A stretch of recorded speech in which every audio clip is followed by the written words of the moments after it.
Pour nous donner plus d'éclaircissements, nous avons le plaisir d'avoir en ligne son Excellence, Monsieur l'ambassadeur Medhat El-Melighi, ancien ministre adjoint aux Affaires étrangères. Monsieur l'ambassadeur, bonjour et bienvenue avec nous. Bonjour, merci pour l'invitation. L'Égypte insiste à aller de l'avant en ce qui concerne l'acheminement des matières premières et des produits de première nécessité à Gaza en dépit des exactions de l'autorité israélienne.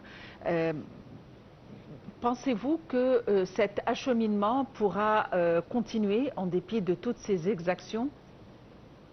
Je pense que la question n'est pas seulement de la question d'acheminement de l'aide humanitaire, notamment médicale, pour la bande de Gaza et notamment pour les blessés palestiniens, mais je trouve que l'Égypte essaye à tout prix de remettre ce conflit qui n'est pas encore terminé devant la communauté internationale qui a perdu malheureusement l'intérêt à cause de la guerre. Et c'est ça le point le plus important, c'est que la pression mondiale, elle, est relâchée, laissant la situation ainsi à Israël peut. Et ici vient l'importance de l'initiative égyptienne dont le président Abdel Fattah el-Sisi lui-même en a parlé. Qu'on doit reconnaître que le problème palestinien, que je trouve qui est l'origine de tous les problèmes du Moyen-Orient, n'est pas encore réglé. Israël va continuer pour la deuxième phase parce que cela offre des obligations contraignantes sur Israël, ce qu'elle ne veut pas faire. Et ici, je trouve l'importance de cette étape que l'Égypte vient d'initier. À votre avis, est-ce que la mise en application de cette deuxième phase pourrait aider à parvenir et à gagner plus de terrain et à avoir des négociations beaucoup plus élargies? Oui, certainement. Je trouve que l'Égypte essaye à tout prix de mettre les points sur les i en ce qui concerne l'importance de la question palestinienne et que l'accord porté par le président Donald Trump, qui s'est concentré malheureusement sur simplement l'arrêt des combats pour qu'il puisse se vanter d'une nouvelle victoire en établissant la paix dans la région, ce qui n'est pas encore fait. Alors l'Égypte essaye de repousser les pays qui sont versés à cause de la question iranienne. À votre avis, est-ce que la question iranienne a pris le dessus au détriment de la... Oui, certainement. Alors, je pense que les grandes puissances sont absorbées par que ce soit la navigation, notamment avec la fermeture de l'étroit d'Ormuz, la sécurité énergétique et les prix du pétrole qui sont en train de s'élever, la stabilité des marchés. Alors, cela a offert à Israël une fenêtre idéale pour agir sans aucune contrainte. Et d'ici venait la position égyptienne, que je trouve qu'elle est préventive, visant à empêcher la consolidation israélienne d'un fait accompli. N'oublions pas deux points très importants, qui sont un seul point à la fin du compte. Premièrement, qu'Israël occupe jusqu'à maintenant à peu près de 60% de la bande de Gaza et contrôle toujours les passages, tout ce qui peut rentrer à Gaza, que ce soit humanitaire ou autre. Et d'autre côté aussi, la loi qui a passé dans le Knesset israélien de pouvoir annexer la Cisjordanie. Ces points-là sont des points cruciaux parce qu'ils permettent à Israël de faire tout ce qu'elle veut à cause de l'oubli de la cause palestinienne à cause de la question iranienne. Mais, monsieur l'ambassadeur, est-ce qu'on peut espérer à la mise en application de la deuxième phase de cessez-le-feu alors que la première phase n'a pas été respectée? Non, pas du tout. Exactement comme vous venez de le dire. Israël ne voulait que reprendre ses otages dès le début. Une fois les otages, et je pense qu'on a parlé de cela plusieurs fois sur votre plateforme, en parlant que tout l'intérêt d'Israël, c'est de reprendre ses otages. une fois que tous les otages et même les corps, les dépouilles des prisonniers israéliens ont été récupérés par Israël, Israël a totalement perdu intérêt à la question palestinienne en sa globalité. Je parle plutôt de la paix, de restaurer la paix, une vraie paix, une paix durable, que ce soit à la bande de Gaza ou que ce soit en Cisjordanie. Et comme je viens de le citer, elle a occupé plus de la moitié de Gaza, depuis avec même le Liban et la Syrie, et aussi la Cisjordanie de même, avec l'expansion des colonies israéliennes dans ces territoires occupés. Alors, certainement, ce que vous venez de dire est totalement juste. Israël a l'intention d'avoir une paix durable. D'ailleurs, ce n'est pas un secret, ce n'est pas un avis de la situation. Le Premier ministre lui-même, il a dit qu'il a été responsable d'arrêter tout passage à un État palestinien.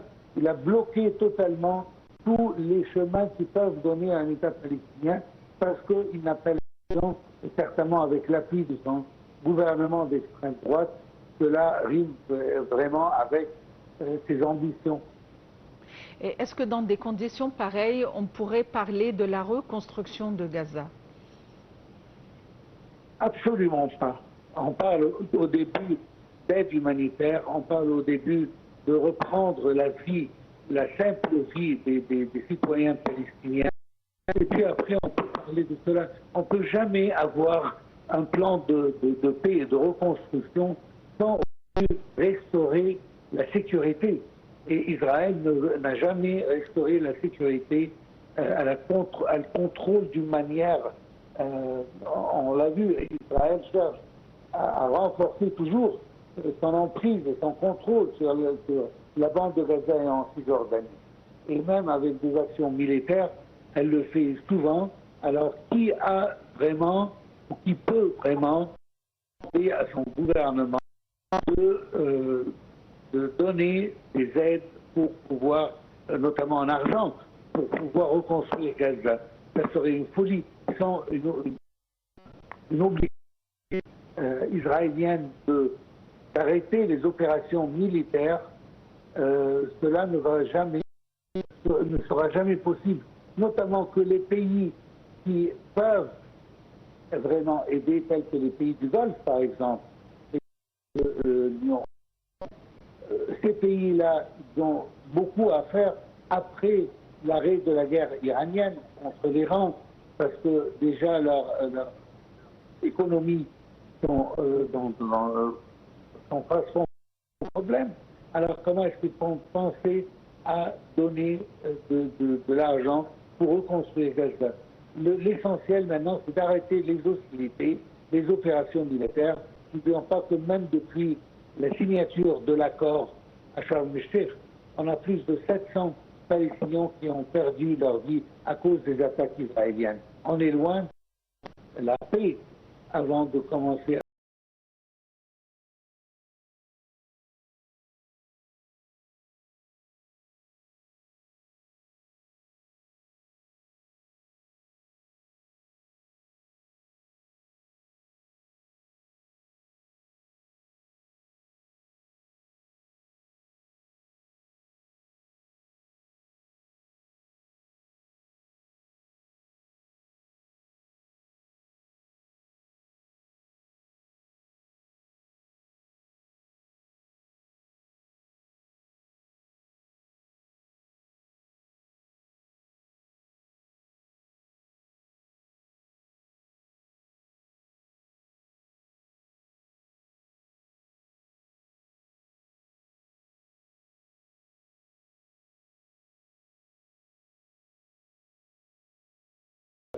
À reconstruire Gaza.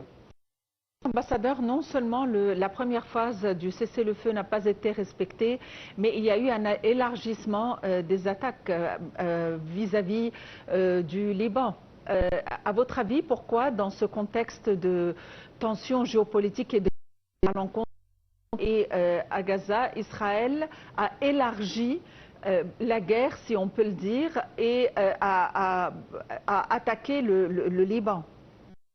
Est-ce que vous ne pensez pas que la situation internationale maintenant, actuellement, notamment avec l'implication des États-Unis, ne fournit pas une opportunité sans précédent pour qu'Israël continue toute son agression telle qu'elle le veut, un pays expansionniste, colonialiste, qui veut s'élargir sur le coup de ses voisins? Vous ne trouvez pas que c'est la meilleure opportunité qu'il peut trouver faire cela? C'est exactement la situation est très fluide.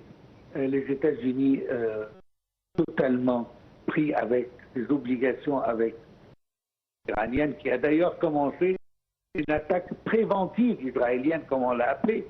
Alors, c'est le meilleur moment pour Israël, parce qu'il y a de vraies pressions sur Israël, maintenant, de la part de la communauté internationale. Les pays qui ont, même au sein de l'Union européenne, qui ont marqué leur contradiction, leur condamnation aux actes israéliens, mais cela n'est pas, malheureusement, la communauté internationale est prise par ses propres problèmes énergétiques et les trois d'Ormuz et tout cela pour laisser Israël jouer tel qu'elle le veut, avec toujours avec un soutien inconditionnel de la part des États-Unis d'Israël. Alors, c'est une chance qui ne va pas se répéter, malheureusement, dans le futur, après le président Trump, pour que Israël puisse renforcer son emprise et son contrôle sur la région telle qu'elle le désire.